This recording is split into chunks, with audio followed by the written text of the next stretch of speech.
never rests. Counting candles in the sky. What a thrilling time to be alive.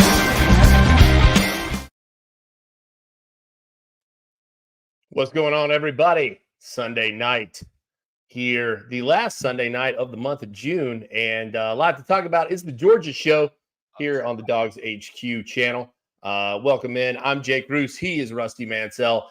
We do this show every Sunday night and sometimes through the week even too. We work a couple in, but Rusty, we had to do this one tonight, man. Not that we miss a lot of Sundays, but a big weekend for Georgia recruiting. We definitely want to get into that for sure. Big cookout they had this weekend. Plenty of names to follow there. Some names to follow. We will take in on that as well. And then we'll have a little something, maybe looking for a preseason camp, which gets started this week. Hard to believe, man. It is here, Rusty. It's really happening. Two things. It's not June. So let's don't go back to June. It's July. And the one thing I'll say is this is the last weekend without football until February the 16th. Not that anybody's counting, because the NFL starts preseason Thursday night, and then high school games start scrimmages on Friday night in Georgia. So we're 2 weeks away from regular season in Georgia high school. So this is it, man. This is the last supper, as I say right here, before football season starts. Hey, I know Rusty Mansell's family soaking him in while they can get him, man. I know the man. Probably ready to roll out, to be honest with you. Yeah. The Mansell family just keeps a bag packed by the door for the old man. I know that's how that rolls. Guys, obviously the big news from the weekend, like you said, it is July, not June. June blew by me, so I just kind of lost that one in the fold. So excuse me for that. But a big recruiting weekend for the Georgia Bulldogs this weekend, Rusty. Several top names in town for 2025, for 2026. Big camp on Friday as well. A lot of talented guys there. Several offers went out from that.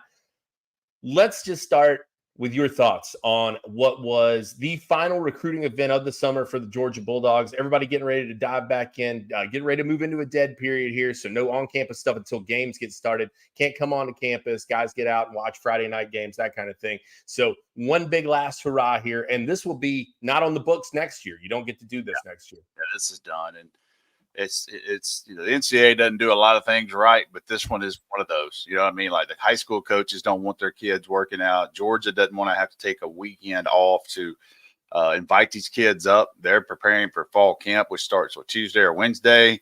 And so it's a good deal. But regardless of that, there was prospects in town this weekend. Some of those guys were able to do some of the workouts, the player-led workouts. That means some of those guys can stand in there. I made a note on DawgsHQ about Ethan Barber, who's the 2025 tight end from from Milton, and he worked out with some guys and heard that it was a good results for him. So we know we'll have so much this week on DawgsHQ about kind of how the things went down behind the scenes, but they had a big camp on Friday. Started handing out some offers on Friday, and Friday morning, I believe, was Chase. We'll go ahead and bring one name up in particular, is Chase Linton. He is a Rutgers defensive end, edge, outside linebacker commit, verbal commit from North Atlanta High School. It's a young man that I'm comfortable talking about. He's played in the Georgia Elite Classic. I think I've had him at MVP camp 3 times. 6'4.5", 220 pounds, just turned 17 years old. And I heard his workout was fantastic. And this is not a guy that Georgia fans, you ain't heard a ton about. We've talked about him some on DawgsHQ, Jake, but this is one of those players that Georgia has known about. I think he worked out for them on May the 31st, which is the first camp of the summer, which is very, very important. That's the first day you can get kids on campus. Georgia got a chance to work him out, and he kind of moved toward the board a little bit. Now, Georgia had some guys they have been recruiting longer than him, but this wasn't a guy they kind of just tucked to the side. I mean, they knew about him. They recruited him. He went to Rutgers, I believe, the next day after he worked out at Georgia, and I think he committed that weekend. So, this is going to be real interesting. Georgia offered him, and it's going to be very interesting where he goes with him, and can they add him into this class. And made a note tonight, Jake, on DawgsHQ, that I think the in-state prospects are so much more of value, not only because there's damn good players in the state, But I do think that in-state is so important, Jake, with long-term portal. You know, are these kids going to stay? Are they going to go? They're going to bounce around. And I'll be honest with you, man, you can look at Georgia's recruiting. You look at their commit list. You can look at their offer list. You can look at their new offer list. They are heavily, heavily, heavily involved in the state of Georgia. As of today, 62% of the class currently from the state of Georgia. You said you think it'll finish better than 50%. I tend to agree with you, man. It's just a great cycle for the Peach State this year. And, man, you look into 26 and 27, it ain't slacking off, brother. It is not falling. No, it's not going. It's I just think it's important, man, because when you sit down in those meetings, is this kid, you know, and Georgia's going to listen. Georgia's going to continue to recruit nationwide. No question. They're going to recruit nationwide.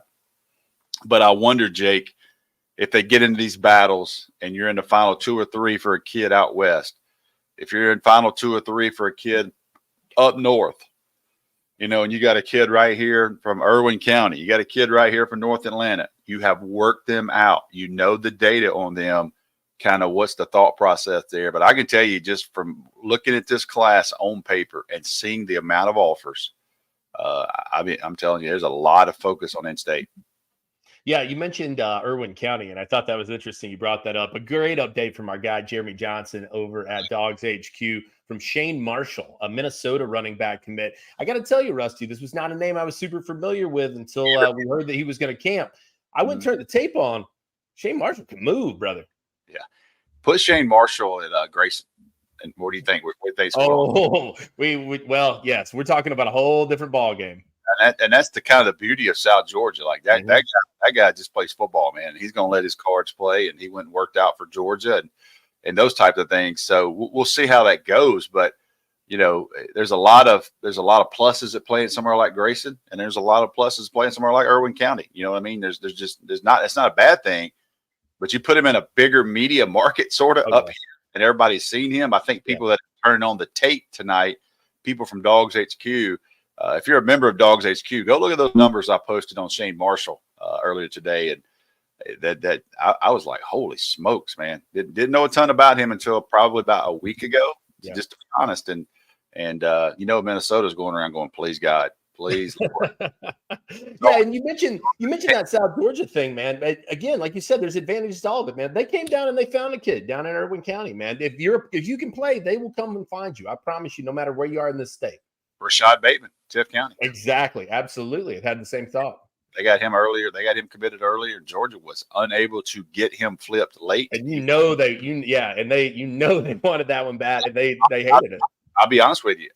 He played, Tiff County came up and played Parkview, I believe, on TV his senior year, and he went off. And everybody was like, wait a minute. Yeah. Who's this guy? You know what I mean? And next thing you know, Rashad Bateman was a first-round draft pick out of Minnesota from Tiff County. So, yeah, man, I'm South Georgia. I'm all about it. I'm just the question is put more eyes on Shane Marshall 6 months ago, and I think everybody on this board's like, oh God, we got to get him. So yeah, I think we're definitely talking about a different recruitment for sure. Shane Marshall too, to me, one of those guys that is really interesting just because of how the running back situation looks like it's playing itself out over the course of this. We were expecting Chroma in town this weekend, Osman Chroma at first, and then that switched up like right before it was supposed to go down. That's one that's gone back and forth. You feel like they want a compliment to Bo Walker in this class for sure, in my opinion, whether that's from the portal or whether that's from the high school ranks. They took 3 last year, so the onus isn't there. They don't necessarily maybe have to do it, but it feels like they're exhausting all options. To me, this kid was another great one. I mean, Chroma, I'm not saying out of the running. That was just probably the most heartwarming thing that could have happened for Georgia. Well, I think, I mean, he was at Florida State, you know, from Tallahassee to drive up to Athens on Saturday morning, or you drive to Auburn. You know, I might tip his lead a little bit, but at the end of the day, Georgia's still recruiting him. He hasn't made a decision yet. And, you know, Bo Walker was up this yesterday, and he was recruiting other players. I do think Georgia wants to end up with 2, but I do think long-term, you just have to pay attention to the portal at running back and wide receiver. Georgia's going to first recruit high school, no doubt. But I think everybody is going to continue to recruit the portal at running back and wide receiver. I think those are the 2 deepest positions so far out of this thing. So we'll see how that goes. Yeah, no doubt about it. I think that those are, yeah, of course they want to start there, but they've proven that they kind of want to work from that space too. A couple of names to know off of this weekend, Rusty. Obviously, we talked about Elijah Griffin didn't make the trip. I did want to mention that, but several other big names were in town. Couple of one RPM pick at least came in from Steve Wilfong, and that you mentioned Georgia is going to recruit nationwide. They're recruiting worldwide. The pick in for what is it, Jamal? It takes me it takes me. I have to reread his name every time. No idea how to pronounce that. Jaden Jamal Hane, I believe is how you say that. It's the double J there. I'm going to call him double J now from moving forward. It was JJA for me last year. Yeah. I'm going to call him double J moving forward. Jaden Jamal Hane out of California now, but by way of Germany. The pick in from Steve Wiltfong. This guy, man, you want to talk about fast risers. We were talking about Shane Marshall earlier. Everybody who got their chance to work this kid out pulled the trigger on an offer over the course of this spring and summer. You see the common denominator at these schools work out. You know what I mean? Like these guys are going to work out. If you're going to play at Georgia, if you're going to play at Ohio State, you're going to play at Alabama, if you're going to play at UTC, eventually you're going to work out for these guys. And you see that. I think people, just because we haven't talked about them a ton doesn't mean that they can't change really quickly, like how things are, how you are at Georgia's board. And there's such a huge emphasis on working out. And, this was one of those guys that worked out for Georgia, and they were like, wait a minute, his film and his in-person evaluation backs up what we think on him. And, man, you start jumping some spots when you get that committable offer. Yeah, absolutely. And, you look at the list for this guy. 6'5", 270 on this kid, right? The frame that you're looking for all day, no question about it. Works with PPI, which for people who don't know, Pro Prospects, I believe International is what that stands for. Tremendous organization. Brandon Collier runs that and does a tremendous job. Finds guys everywhere, man. It's unbelievable what this guy's doing to spread the game all over the world. And he's bringing these guys over. He's importing them. They're playing big-time college ball everywhere. Jaden Jamal Hane. You're talking about Texas, Alabama, Texas A&M, Nebraska. Florida's in on this kid, Michigan State. Everybody that had a chance to see this guy likes him. He was in Georgia. He was at Georgia this weekend for the cookout. Like I said, Wilfong with the pick in. I know Jeremy Johnson have something coming on this guy soon too. Had a chance to speak with him. We talked to him after he had the offer, and man, he was really just blown away by the way that Georgia approaches things. He talked a lot about the work. So going to be a very interesting one to follow. To me, look, and we'll talk a little bit maybe about this later in the show in terms of the numbers moving around scholarship-wise. You're going to see them take, I think, a lot of guys like this moving forward. Developmental guys, 3-star guy right now, right? Yep. What is he? 679 in the country. Yeah, put him. He's also been playing football for 2 years. Yeah, put him at Buford. Put him and Shane Marshall at Marietta and see what happens. North Gwinnett and some of those schools and see what happens. Right. Careful, you jump into those conclusions there. Yeah, no doubt. So, yeah, this was definitely one to watch, I think, coming off of this weekend. And also another one I thought that was a pretty interesting visit coming off of this one. And I'm curious as to where your head's at with this one. Jonte Gilbert set to decide August 10th and had a chance to take his final visit of the summer, his final visit before committing, and he chooses to spend it in Athens. Awfully quiet today. Tried to get some information on that, and that's something we'll probably have on Monday. I did text with Chad Simmons a little while ago, and we're going to try to get together on a piece for him. But you can't, obviously, very important visit with an upcoming decision there and getting him on campus. I do think NC State's done a great job here. And you say, well, how can a kid go to NC State over Georgia? I can tell you, they're telling him you can play day one. Like, you can play right now. And that's that interests kids. And this is the one thing, too, now about these young men, like, Jake, we've been doing it so long. You remember the old word red shirt? I know that's an old term. I don't think they even keep red shirts in the closet in there anymore, man. And you're like, I'm just trying to get to Georgia so I can red shirt, develop, and get me 3 or 4 or 5 years in, and playing. And like you mentioned, red shirt now, you got a chance with the kid. Like they're running for the streets away from you. But you look at players like that, they want to play early. So Georgia, that was another one too. I don't know really where he was for Georgia, but he came and worked out for Georgia in June, and as soon as he worked out, took off. Like they were like, oh, wait a minute, this is a guy, and I'm sure the NC State's telling them, hey, we've been on you for 2 years now, and that type of thing. So we'll see. I do think it was important Georgia got him, and again, Jake, here we are in state. Absolutely. Absolutely. And Gilbert's been one of the fascinating recruitments for me for 2025 because it's been really up and down in terms of like him in Georgia. Like it felt like it started off pretty heavy. He was an Ohio State commit at one point, right? And then he backs off of that. And then things got really quiet with him, I felt like, for a while. And then it all started to ramp back up. And like you said, I think camp season was really what it did. I mean, you're talking about a really nice frame on this guy, in that 6'1", 180 range. Is he a corner? Is he a safety? I don't think it matters much. People just think he's a ball player. He plays at Douglas High School. I mean, he's going to come and smack you in the mouth. You know that. They're not playing sweet at Douglas High School. I can assure you. So definitely a guy that's interesting. I had a chance to catch up with him today. Go over and check those quotes out. I gave it away in the title, one of the quotes, and I'll just tell you what he said here. He said, of all the trips I've had to Georgia, this one was the best. So they closed it out very, very strongly here. I think that that's a really, really important one to watch, especially this close out of the commitment, and would really kind of, in my mind, round the DB class out very nicely. Now, like you said, though, that NC State thing, very compelling for me. Yep. Now, I'm curious, anybody else we need to kind of have the antennas up for? Anybody else you'd point to coming off of this weekend?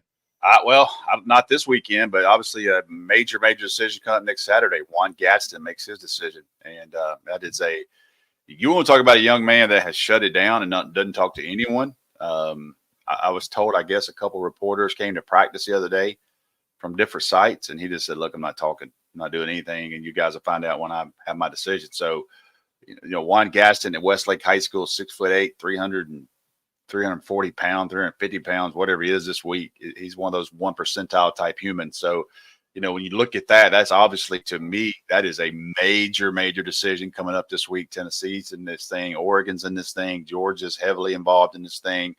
So, that's going to be one to watch as this week goes on. We'll have the latest, certainly on DawgsHQ where he's going, but I already called to Chad Simmons about 10 minutes before I got on here. We were comparing some notes, those things. So this one's going to be one to watch, man. And I'm telling you right now, I don't know that anyone's going to know.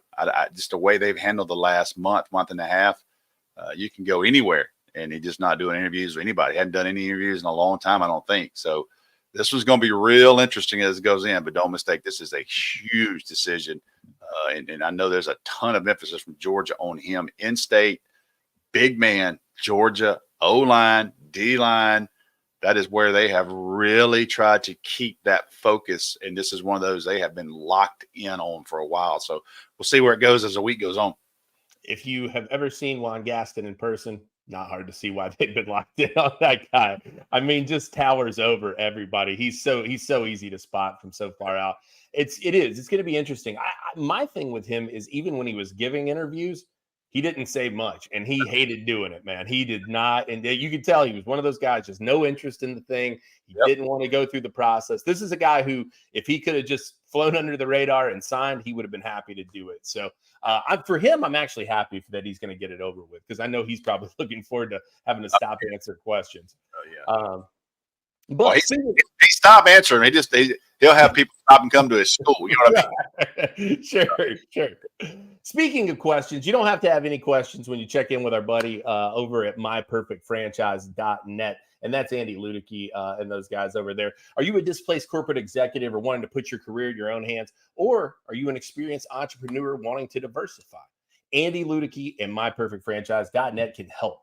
He's a huge college sports fan and franchise veteran, having owned multiple franchises and businesses. Using his expertise, he helps others find their American dream through a very thorough consultation and evaluation process. Call Andy, put your life and career in your own hands. Best of all, his services 100% free to you. What do you have to lose? Find your perfect franchise at myperfectfranchise.net. Again, that's myperfectfranchise.net. Hit up Andy Ludy and get over there. Check him out. Great supporter, great partner of us at DawgsHQ. We really appreciate Andy and the guys at myperfectfranchise.net. So hook them up. Give them a call if they can help you. Rusty, we talked about it at the beginning of the show. It's hard to believe that it's here, but it is. This week, Georgia preseason camp will begin. A lot to get to. It's going to be an interesting one, no doubt about it. I guess one of the things that we should probably touch on very briefly, I don't want to spend a lot of time on it. Ra Thomas finds himself on the wrong side of the law again, and we don't have full details. What we do know is that he was arrested. I believe it was cruelty to children and an assault or something of that nature, domestic. I don't. The facts are that he did something. He was arrested for a very serious charge. Yeah, felonious charges. Yep. It is the second time that he has been arrested for a similar charge, and he was charges dismissed the first go round, but not what Georgia wanted to be dealing with on Friday morning.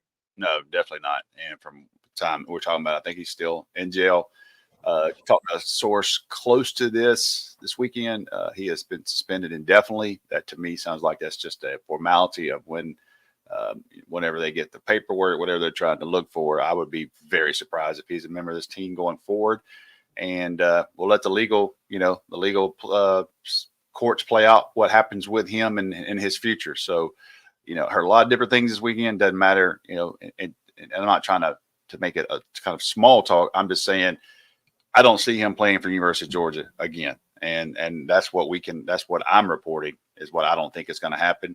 He's been suspended indefinitely. We'll see how his legal process plays out. He'll be able to have his time in court for all of those things. But, to me, you look at this and you're right, man, you don't want any kind of headlines, but you certainly don't want anything to this serious of a nature involve your team at any time of the year. But right here before you start camp and those types of things. And when you look at Ra Thomas, he was a player that was a Ra Thomas. He was the guy that was he was going to be a major piece in that wide receiver room. So now who takes up those touches? What does Georgia do for him? Who takes up those minutes? Who takes up those reps?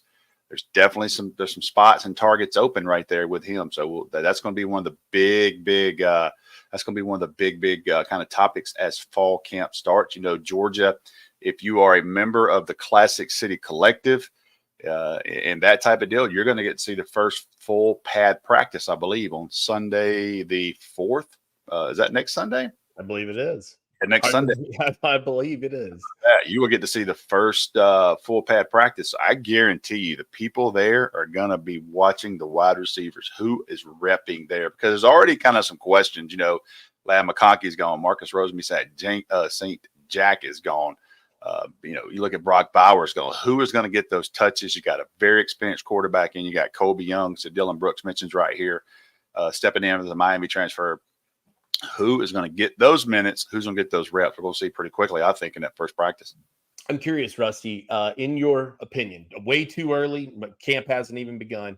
Mm-hmm. Who steps in for Ra kind of out of the gate?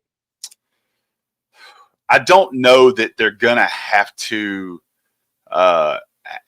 replace him. Let me finish this before everybody freaks out on me. Yeah. I don't want to replace him 100%. I just think it means more targets for Dominic Lovett and Dylan Bell. Yeah. If you're saying those guys are going to get 4 or 5 targets with Ra Thomas, I look at that and think Dominic Lovett and Dylan Bell and those guys are going to get 7 to 8 targets. You know what I mean? Their targets are going up. I don't know that there's going to be a lot of opportunity there. But Georgia's got a really talented wide receiver room, in my opinion, right there. I think Dylan Bell is a freaking – he can be a difference maker. We've talked about Arian Smith on DawgsHQ. I've talked about how much time I have heard that James Coley and Mike Bobo, specifically Mike Bobo, has put into Arian Smith because they both know that Arian Smith has a different skill set than almost anybody in the country. When you start talking about that 10-2 speed, can he be consistent with his hands? He went through an issue with some drops, kind of got in his head a little bit, but he is ultimately one of the fastest football players in America. And can they get him in the intermediate game? Because when you see Arian Smith on the field, the first thing you start thinking, this guy's going straight up the seam. You better have a safety on him. You better lock in. He's in the game for a reason. Can they get him implemented into the intermediate passing game? Can they get the ball in space to him? You know, because he becomes a totally different player if you could put him in those situations, and if he has a very consistent year. Because I'm telling you, man, Arian Smith, like I've watched him run and do some route things in the off season and personal workout stuff. You know, like those jackrabbits, those guys that just run easy. Like you're like, oh my God, that guy, man, just springy, bouncy, twitchy, whatever you want to say. He's got all of that. He just has to put it together, consistent on the field. And I think he can be a very valuable weapon for Georgia. Yeah, obviously, look, regardless of the rah-rah stuff, which is horrible. We're not going to minimize it. We're not going to downplay it. People have accused that online. We're not doing that. We are firmly against what has happened there. I would say this: there is no time that this could have been, from a football perspective, that this could have been better for Georgia, I think, in the last couple of years in terms of the depth behind this guy. If you have to replace a guy like this, I think that they are pretty well stocked in that cupboard, as well stocked as they have been in several years, to replace the production that could have come from Rah Tom. Yeah, they've had a good room. It's just they've had Brock Bowers. They've had the best. Sure. Schools have been negative recruiting the piss out of Georgia. You know what? They had Brock Bowers. Right. And you don't. And you didn't. And you haven't had a Brock Bowers. And you probably won't. You give even America a Brock Bowers, and the wide receiver room is going to get less touches. Right. I don't know if you saw. Did you see Nick Saban talking to Brian Dable, what he said about? I did not. So they were doing the HBO Hard Knocks with the Giants in the offseason, and they're doing pre-draft workout talk.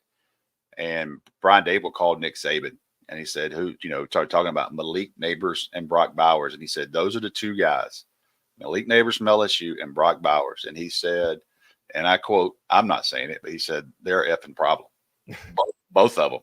And so Georgia had Brock Bowers. Oh, by the way. So their receiver room is going to get more touches, and it doesn't mean they're not very talented there. It doesn't mean they're deep, but Georgia had Brock Bowers, and Georgia used Brock Bowers the way they should have. And he was a unicorn. He's the best tight end, in my opinion, in the last 20, 25 years of football. And got a lot out of him. But we're going to see. We're going to see. Got a lot of people bringing up London Humphrey there. I think London Humphrey's going to have to adjust some things. He's going to have to adjust himself to practicing at Georgia. Doesn't mean he can't. Doesn't mean he can't. You know what I mean? And I do think that's a guy, as the season goes on, don't forget about him.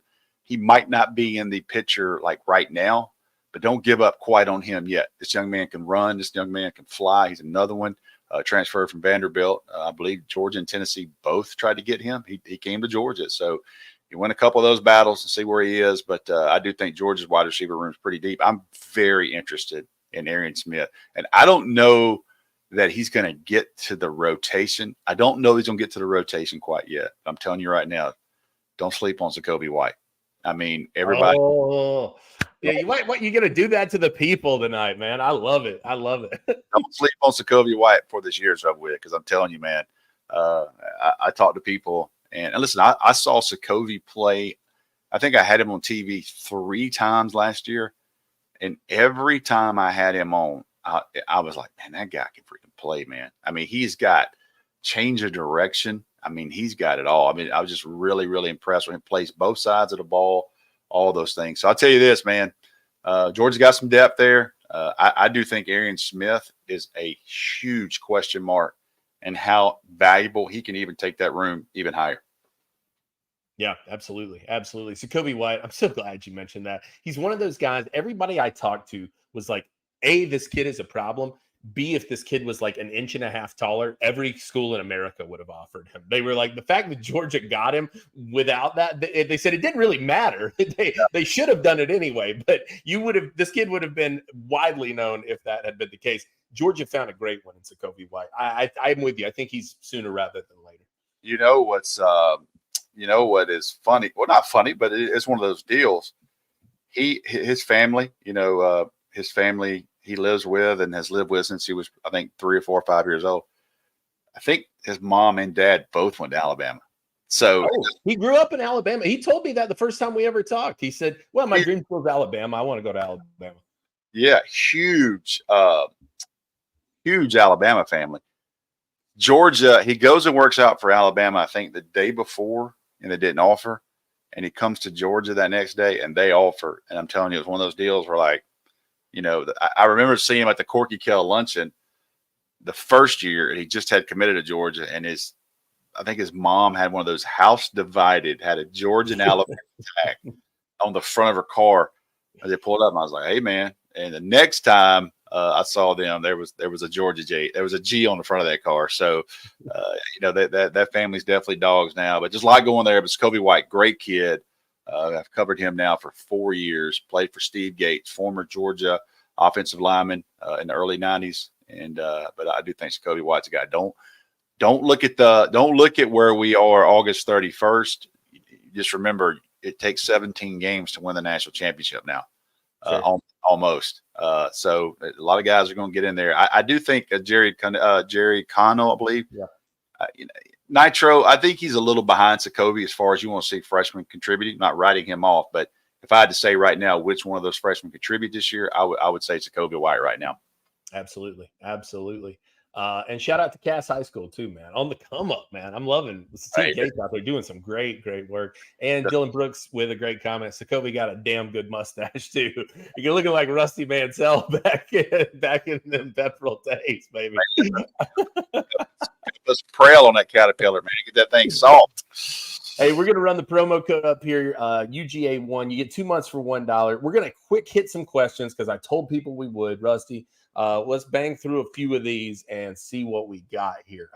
First off, Corey Williams with an interesting one says, are we still recruiting wide receivers? You dropped a note on a guy earlier today that people may want to keep eyes on. Yeah, I'm dropped a note on the board. This is a kid's in state in Georgia. So to answer your question here, yes, Georgia's still recruiting wide receivers. And Georgia's not giving up on C.J. Wiley. Will they get him? I have no idea. But Georgia's not giving up on C.J. Wiley. I can tell you that right now. They are not giving up on him. And, you know, I haven't heard anything other than, you know, don't Florida State fans don't take. I'm just telling you from my end, the team I cover are Georgia Bulldogs. And I can tell you that Georgia is not giving up on C.J. Wiley. So we'll see how that thing plays out down the line. But I did mention another name, and I was not aware of this until maybe this weekend. But this young man has worked out, I think, twice for Georgia. And what I heard here, this guy's made some kind of hay with the board too. So yes, to answer your question, get back to it. Georgia definitely is still recruiting wide receivers, and I know they want to add at least one more. The good news there is, I think Georgia's wide receiver room, they're going to lose a lot. I mean, they're going to lose a lot. But I do think you look at the portal, and Georgia's going to go in that wide receiver portal. They're going to be a very attractive team for the portal at wide receiver. I think Georgia's got a great chance of adding maybe 2 pieces there along with their high school players. So it's going to be real interesting at the end of the day when say January 15th or whatever, when the spring semester, the winter semester, spring semester, whatever starts, like who did Georgia add at wide receiver? It's going to be very interesting to me when it all said and done. Yeah, I agree. And they're in a great spot as it stands. That's what's awesome about it too for them. DGD podcast said, did you get any info on Elijah Littlejohn? Did see that offer. Talked to him very briefly. We'll probably have something on him later this week. So stay there. JC said, how do you guys feel about Ben Urusek? And is he going to be a big part of the passing game this year? We had something on Ben Urusek this past week. Spoke to his high school coach and just about what kind of player this guy is. The expectations, I feel like, are high from what we've heard, but it's been a little quieter amongst the fan base when you're talking about Ben Urusek. Yeah, I listen, you start hearing like, hey, is this listen, I'll say about a lot of people, it's not Brock Bowers, okay? So just take that and tuck it away. And I'm not Superman either, so. It took 3 years for me to quit saying, hey, this guy's not Roquan, but he's a damn good player. Right. Like Nakobe Dean was not Roquan. You know what I mean? And he was a really good player. Quay Walker was not Nakobe Dean. I mean, was not Roquan Smith. It doesn't mean they weren't really good players. So take that. But, you know, I think Urusek coming to Georgia, what I think he adds, and it's not the kind of sexy thing at tight end, is you can attach him and this guy can block because he's a 260-pound frame. He's 250-pound frame. You know, Oscar Depp, I guarantee if we had Oscar Depp on it right now, I'd tell you the number one thing he has to work on is blocking. And he has worked his off on that. nobody questions Oscar Depp's catching the ball, consistency, how fast he can run, his frame. He knows to play at the University of Georgia, he had to get more physical at the point of attack. Lawson Lucky, same way. They're kind of they're the new age, like hybrid type tight end guys. You can play wide receiver a lot. You're going to be standing up. You're going to be spread out, those types of things. Georgia needed a big body guy that can block on the edge and run routes. And I think they got that in Urus. Yeah, I would agree. And also, hey, doesn't hurt that he got a degree from Stanford. I guess that's something still of these days, right? Something tells me like 10 years from now, he won't be worried about his power bill. I think so. Look, like I am for next month. Yeah, absolutely. Guys, we so appreciate you tuning in tonight to the Georgia show. Get over to DawgsHQ, man. You got the code down here, UGA1, 2 months, $1. That's going to take you through preseason camp and into the season. That's all you need right there, man. If you don't like us after that, hey, get out the door. I don't think you will. I'm not worried about it at that point. But come over, check us out, UGA1, the code. We appreciate you guys tuning in. Tune in later this week. We will have Bark After Dark on Monday night. Really excited about that one. We'll reveal the guest. Maybe we might tease that one out on social. And then we got the Georgia show coming back. I'm assuming on Wednesday. We might go to Thursday and do it after the first day of fall camp. So we'll be tuned into the Twitter. We'll update you for sure as to how we're going to handle that. But Rusty, it's here, man. Yeah, it's here. It's go time. I want to touch on one thing too. Like getting a lot of questions on these new rules on the 105 scholarship. NCAA rules passed this week. You can have an additional 20 scholarships up to 105. There is a lot of kind of gray area here. I called and talked to as many people as I could possibly talk to since Thursday. Nobody's completely clear, but one consistent thing, Jake, I want to mention is it sounds like these teams are going to go to 105. If you're going to add 20 scholarships, it doesn't mean you have to add 20 scholarship players. I do believe the Power Four teams will add 20 scholarships. Sure. Georgia will certainly be at 105. They're not going to leave it on the table. They're not going to leave it on the table. But, sounds like, from what I understand, August 1st of 2025, you have to be at 105. The flip side of that is this going to eliminate walk-ons? And I don't know that. I'm leaning that it's going to. So you're talking about each team's going to have 25 less players, and that's key. So there's a lot of kind of gray area, but what I understand, it's going to be August 1st, 2025. And Beggin Megan, is that Beggin Megan? Beggin Megan, I like it. And she got in here late. She wanted to get one question. So my man Jake Rowe broke a story last week on DawgsHQ about Jordan Hall and a lower leg stress fracture deal. So don't know 1,000% how, to the degree, what Jake and I both are comfortable reporting is what we reported on DawgsHQ this week. He is trying, and UGA staff is trying to get him back for Clemson. But so that tells you this. I mean, if he doesn't get back for Clemson, then you start talking about Tennessee Tech. You should have another week there. So you would think by mid-September, he should be back and good to go. So I know that from what we understand, if they did a minor surgery or repair to him, whatever, that was done in early July, and he is trying to get back for the Clemson game. That's certainly the goal. But if he does not, you're still going to see, barring anything else, a really good sample size of Jordan Hall, and they need him this year. That's encouraging too, man. You hear lower leg injury for a big guy like that, and all of a sudden you start wondering how's this going to play out. To hear you're talking first game possible, everybody's optimistic, right? We'll see. We're not reporting that, but it's in the cards. Perhaps that feels great. So I know that's got to be great for both Jordan Hall and Georgia. Definitely a guy that I know they're excited about the future for, man. Yeah. Absolutely. Former 5-star 2023. So I mean, it's go time for him.